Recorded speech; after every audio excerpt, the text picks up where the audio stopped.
When roaming for your next adventure, everyone needs to know that there's a great base camp to call home. Cranbrook BC in the heart of the Kootenay Rockies couldn't be better positioned to fit that bill. With the Canadian Rockies International Airport at its doorstep, Cranbrook affords year-round adventures including outstanding snow-seeking potentials. Skiing, snowboarding, and snowshoeing in places like Kimberley and Fernie are within a quick drive away. If snow is not your scene, explore the region via rock climbing, mountain biking, an abundance of golf courses, or simply take in the cultural highlights that are sure to please any vacation seeker. In this Ticket to Roam episode, Powder Matt shreds the ski gear to explore Cranbrook's options and learn from a few locals on just why this city could be one of Canada's top tourism and adventure base camps. What makes Cranbrook a good base camp for adventure?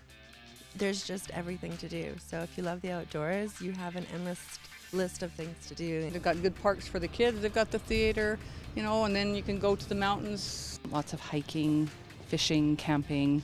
Whitewater rafting, fly fishing, and cross-country skiing, and biking, and snowboarding. And have amazing hikes, skiing terrain, camping, backpacking, climbing, mountain biking. It's amazing, amazing, amazing, amazing.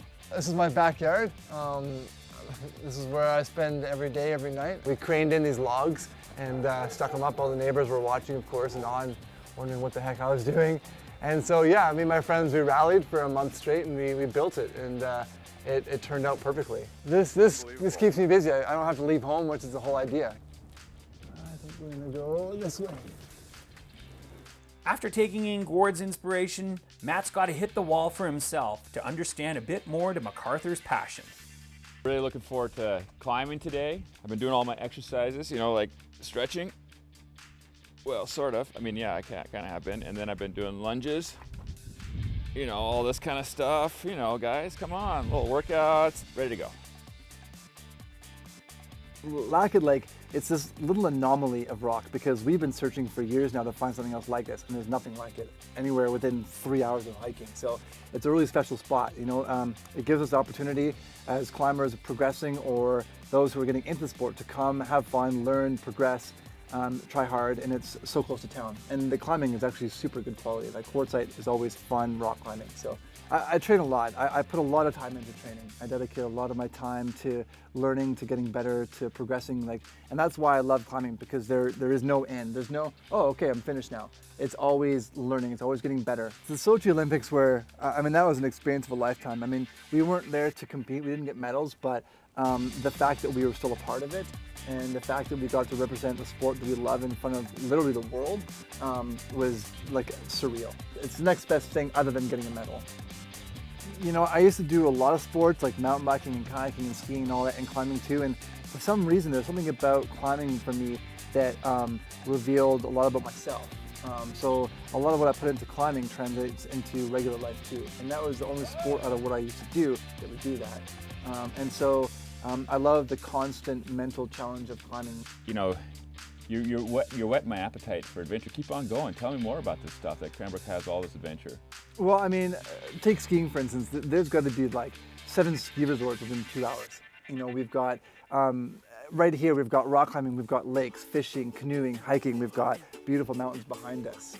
No matter where you can go, there's like 4 sports you can do at once. You got your own playground in your own backyard, literally, and you got this playground of 4-season adventure all around you. There's no driving to get to anywhere, really. Yeah. You can get on your mountain bike, pedal for 15 minutes tops. For a little rock and roll, Matt takes to the trails to continue to explore the options right out Cranbrook's back door. The trails really are right out the backyard of the community of Cranbrook. These trails start from the city. You can ride and go forever through this Cranbrook Community Forest, can't you? Yeah, I grew up riding them, spent a lot of days. We've spent time in a lot of other great places to ride, and I think actually we're quite blessed with what we have to ride here. I think if folks came, they'd be surprised that once you know what trails we have here, there's some really great riding for all skill levels and all ability. What I think is really super cool about this place is the climate. Like there's no snow, so tell me about the riding season here, because Cranbrook really has a bunch of seasons to do all kinds of sports and activities. Yeah, this area up here, actually, I've ridden this area in January, I've ridden it in December, probably every month of the year. Kimberley, which has a great network of trails 20 minutes away. We have Fernie, which has a great network of trails an hour away. We've got up north in Vermeer and Fairmont, which has a great system, as well as 2 hours to the United States, where there's a number of noteworthy rides. So we like biking, and we think we live in a great area for it, so we want to see it improve and get better. So the important part on this North Star Rails to Trails program is the trail from Kimberley to Cranbrook is paved, and the grade is absolutely perfect for any ability, right? Oh yeah. So that would be what I would say a perfect family trail outing. Even some of Cranbrook's accommodation options offer their own set of unique adventures. First of all, I'm a terrible golfer anyways, but usually I do okay at mini golf, but not here. So why is that? There's a little something about this course. Tell me about it. There's the people that do Tim Hortons, and they hit every Tim Hortons across the country. There's people that hit every mini golf across the country. And it's been unanimous. We've talked to about 30 over the 9 years here, and everyone says without a doubt, a par 70 mini golf is the most difficult here.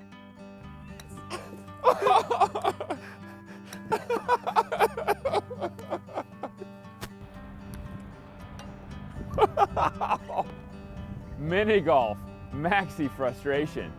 All I know is being a hotelier and working for Westin, Four Seasons, Ritz-Carlton, and there really is a bit of a combination of some of my favorite chains but in a reasonable price, because, you know, our room rate, you know, being around that $100 mark, and the hotels that we compete against, we feel that we offer a lot for that. We're hopefully going to do at least one thing for you, one thing that's unique. You know, it could be as simple as making a restaurant reservation, or it could be a need that we've figured out that you require. So, you know, taking that extra step, but doing one little thing for you, and then hopefully when you've checked out, you feel that the room experience has exceeded your expectations.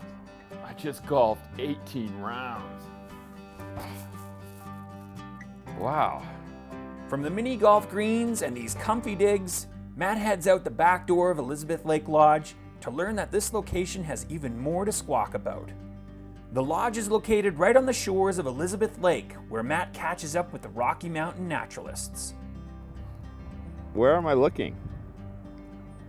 What are we looking for? Can you guys help me out with this? Oh, maybe take the caps off might help. It's a great bird watching area.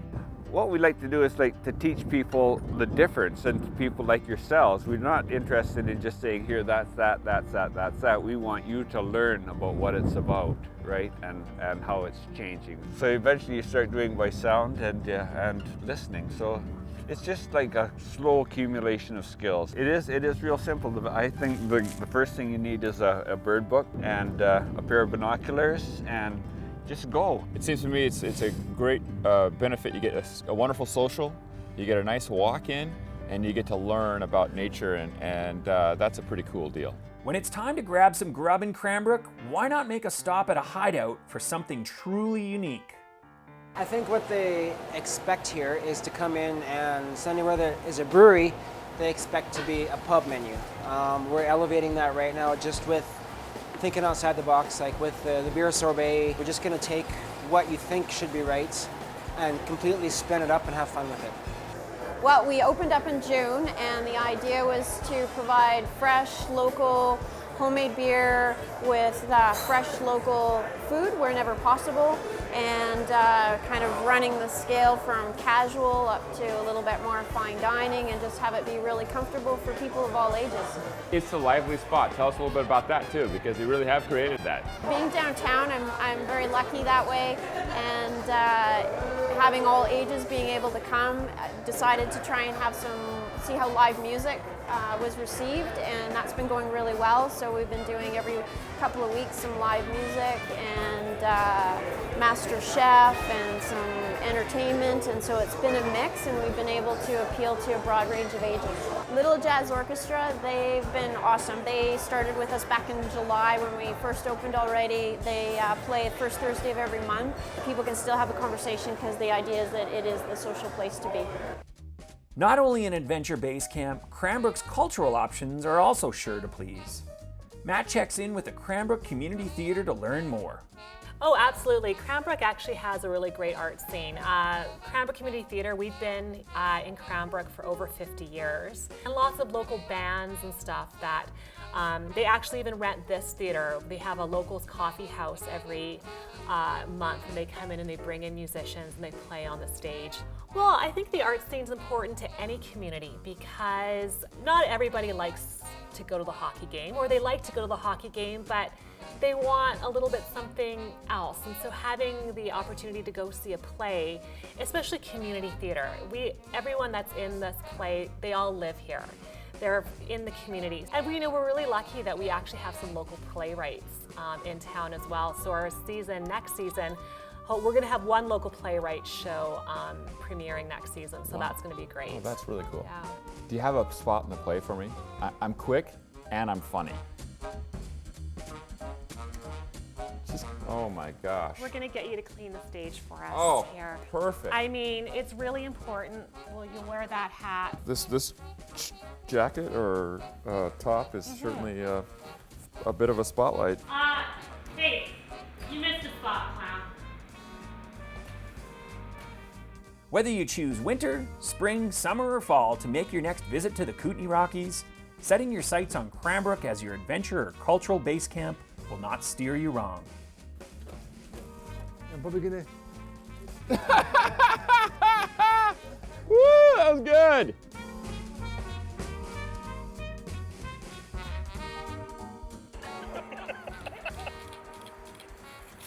You're not all there, dog. Oh, not from there, Matt. I gotta try it. Oh. So everybody, meet my buddy MG. Get it? Mini golf. And you know what? He's ready to rock it.